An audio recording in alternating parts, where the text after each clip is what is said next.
wisdom. We have this what we call guidelines in praying according to God's will. James 1:5, ang sabi po sa atin ay ano, if any one of you lack ano po, wisdom, ano pong sabi? Alam natin mga kapatid. He should ask God, who gives generously to all without finding fault, and it will be given to him. So mga kapatid, so para malaman po natin ano po ang kalooban ng Panginoon, and then by this, no, we can pray according to God's will, ay unang-una, humingi po tayo ng pang-unawa. No, we should ask wisdom from God. Second, we must also trust that God is gracious and willing to answer our prayers. Yan po ang sabi sa James chapter 1 verse 6. Ano pong sabi? But when he asks, he must believe and do not doubt. Kaya nga po, pagtiwalaan natin, na kapag kaalam natin yung kalooban ng Panginoon at mga kapatid ay hinilig natin na yung kanyang kalooban ay siyang maganap sa ating mga buhay, then gagawin ng Panginoon. So, praying according to the will of God, mga kapatid, includes knowing the will of God and trust the will of God. Yan mga kapatid. Ulitin ko. Ang pananalangin ayon po sa panukala ng Panginoon, sa kalooban ng Panginoon, unang-una ay malaman natin yung kanyang banal na kalooban.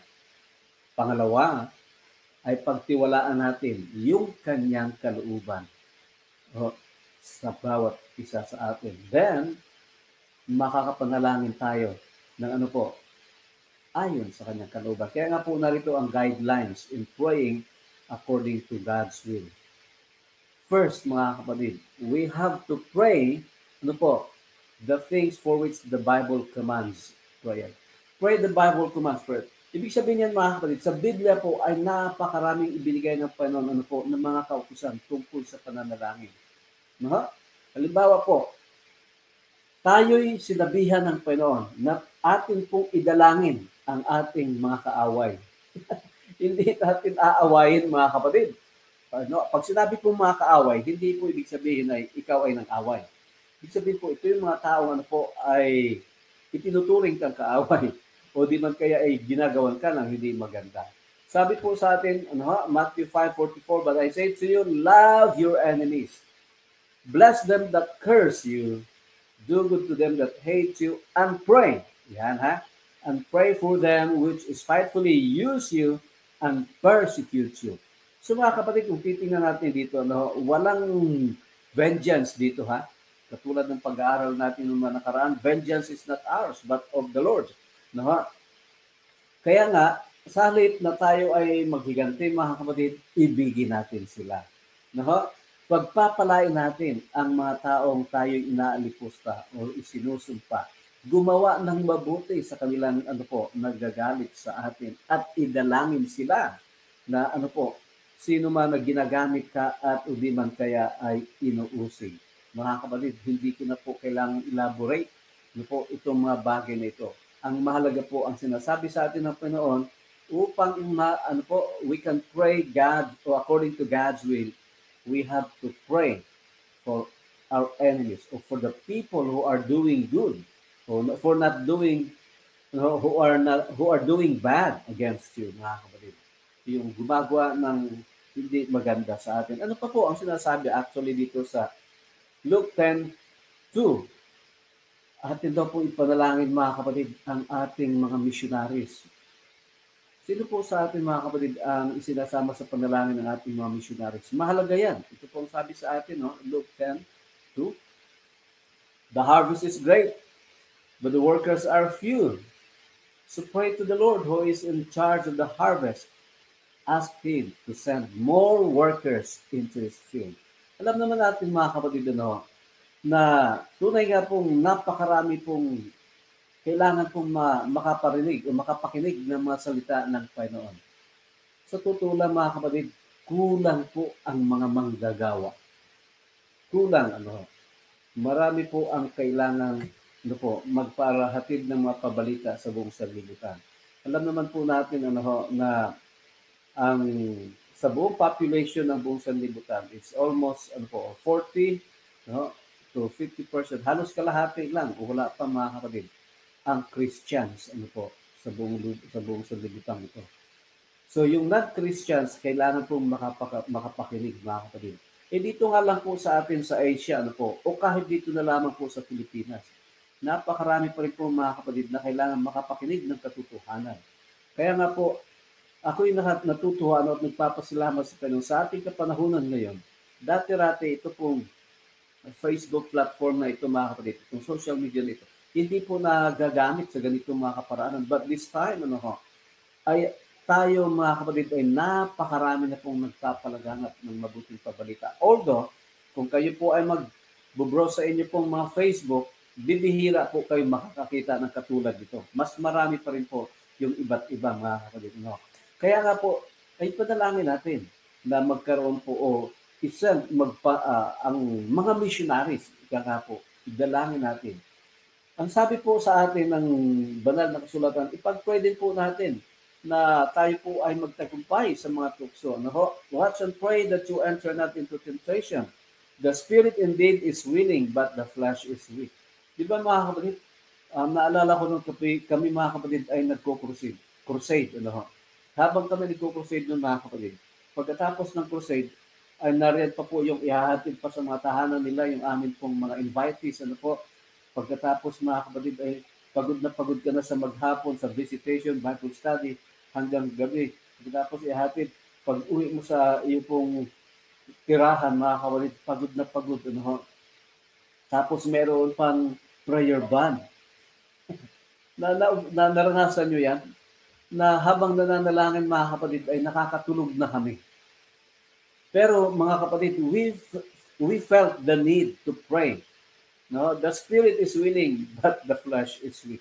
Kaya nga po, madalas marami sa atin ay nahuhulog sa mga tukso.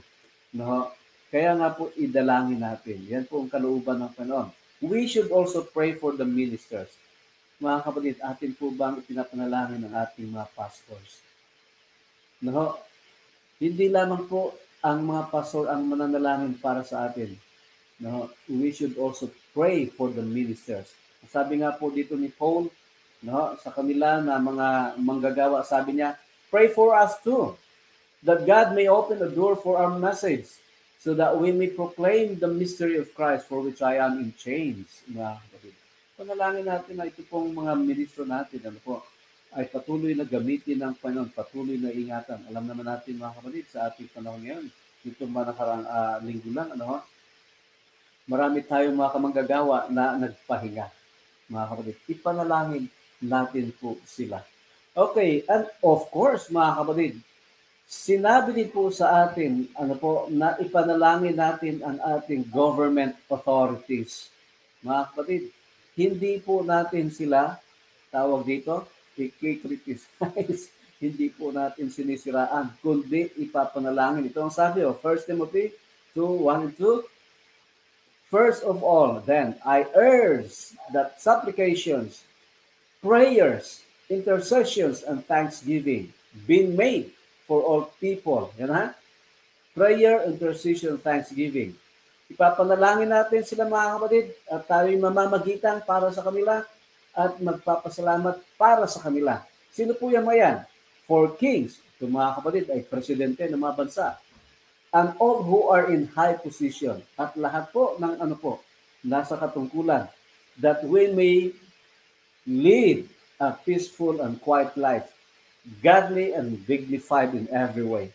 So mga kapatid, ang pinakamainam na gagawin natin, instead to criticize our government officials, ay ipanalangin sila sapagkat yan po ay nangangailangan ng gabay ng kapangyarihan ng ating Panginoon. Idalangin. That is praying for God's will. Then pray for relief from affliction. In James 5:13, if anyone among you in trouble, let them pray. Is anyone happy? Let them sing songs of praise. Mga kapatid, idalangin din po natin ang ating mga kapatid na dumaranas ng mga kahirapan. And pray for the healing of fellow believers. Confess your faults one to another and pray one for another that you may be healed. The effectual fervent prayer of a righteous man avails much. James 5:16. So mga kapatid, kung ating titingnan where God commands prayer. Napakarami mga kapatid. Actually, hindi na po natin maisa-isa lahat. Ang mga kautusan na binanggit sa atin ng Panginoon sa Biblia, no, na kailangan tayong manalangin. We can pray with confidence that we are praying according to God's will. Kapag ganito mga kapatid, ang ating pananalangin, yan, kalooban ng Panginoon. And then, praying according to God's will, ay tingnan din po natin ang mga halimbawa ng mga yung mga likod ng Panginoon sa Biblia. Halimbawa po, si Paul. Ano po ang panalangin ni Paul? Mga kapatid, ito, tingnan nyo. No? Heartfelt prayer yan. Sabi niya, brothers, my heart's desire and prayer to God for them is that they may be saved. Ito po'y panalangin actually mga kapatid ni Paul sa Israelites. At hindi lang po sa Israelites, sa lahat ng mga mananampalataya. In Romans chapter 10, verse 1. Tingnan natin ang panalangin ni David, mga kapatid, in Psalms 51, 1 and 2. No, panalangin po niya for mercy and forgiveness when he sinned. Sabi po niya, have mercy on me, O God, according to your unfading love. According to your great compassion, blot away my transgression. Wash away all my iniquity and cleanse me from my sin. Ganito ho ba tayo mananalangin, mga kapatid, kapag tayo ay nagkakasala sa Panginoon? Yes, tularan po natin ang panalangin ni David. The early church prayed for boldness to witness. In Acts chapter 4:29, mga kapatid. Ito po ang panalangin, now Lord, enable your servants to speak your word with great boldness. Stretch out your hand to heal and perform signs and wonders through the name of your holy servant, Jesus. So, mga kapatid, ang ating mga iglesia ay panalangin po, ang mga gumagawang sumasaksi para po sa ating Panginoon. Manalangin na ang Panginoon ay gumawa ng mga himala sa ating mga buhay. These prayers were according to God's will, mga kapatid. At katulad po ng mga panalangin yan, sa ating kapanahonan ngayon, yan po ay ninanais na Panginoon upang bigin ang ating po mga panalangin. We should also pray, mga kapatid, with the right motivation. Pag nanalangin ba tayo, po ang ating pong motibo? Alam po ba natin, mga kapatid, na selfish motives will not be blessed by God? So, paano natin malalaman na selfish motives, mga kapatid? Sa pamamagitan po ng pananalangin. Ito, tingnan natin sa James 4:3. When you ask, you do not receive. Bakit, mga kapatid? Pakibasa.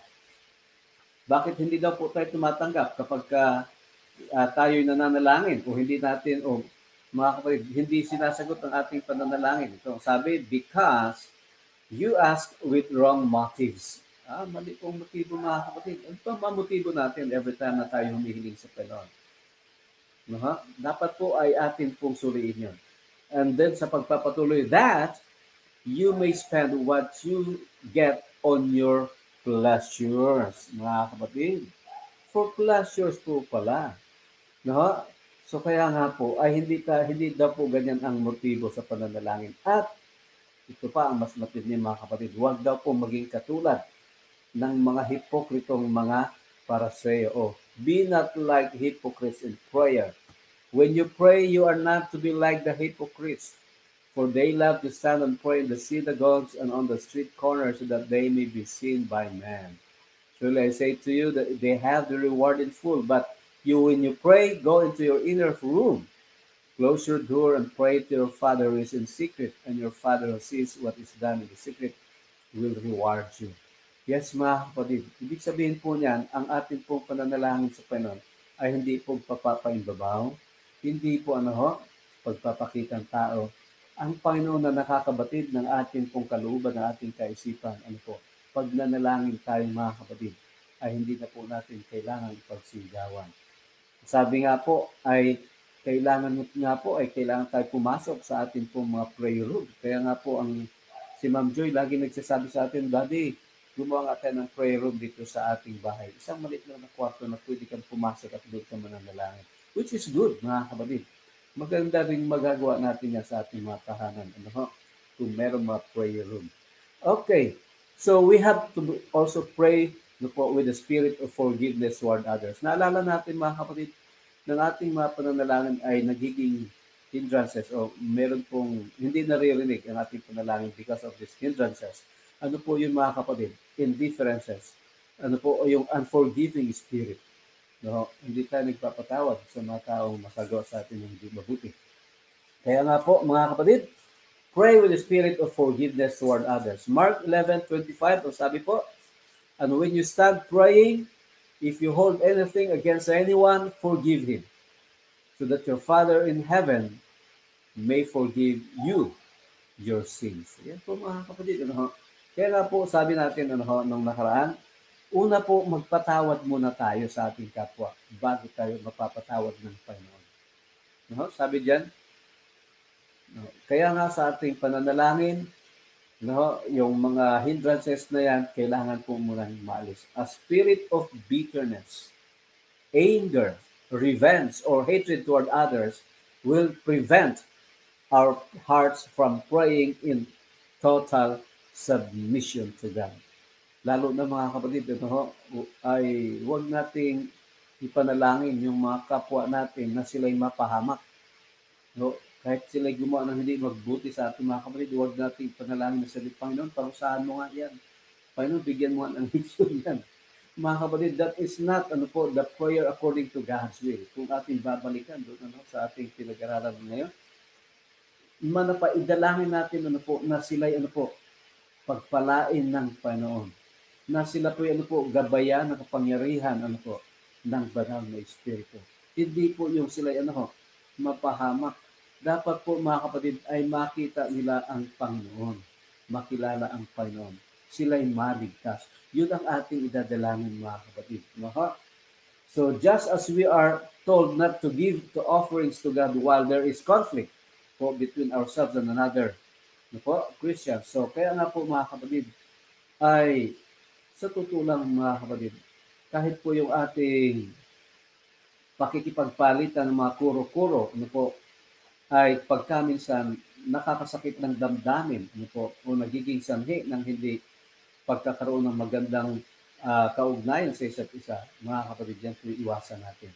Matthew 5:23 to 24, therefore, if thou bring thy gift to the altar, and thou rememberest that thy brother hath aught against thee, leave there thy gift before the altar, and go thy way. First be reconciled to thy brother, and then come and offer thy gift. Mga kapatid, ganun din po yan sa atin pong pagkakaloob. Nang nais natin ibalik sa Panginoon, kahit po sabihin po natin, we are faithful tithe giver, at mga kapatid, tayo po ay nagbibigay talaga ng ating offerings. Pero mga kapatid, kung meron daw po tayong mga kaalit, yan hindrances. Kaya atin po, sila po, yan po dapat maiayos. And pray with thanksgiving, mga kapatid.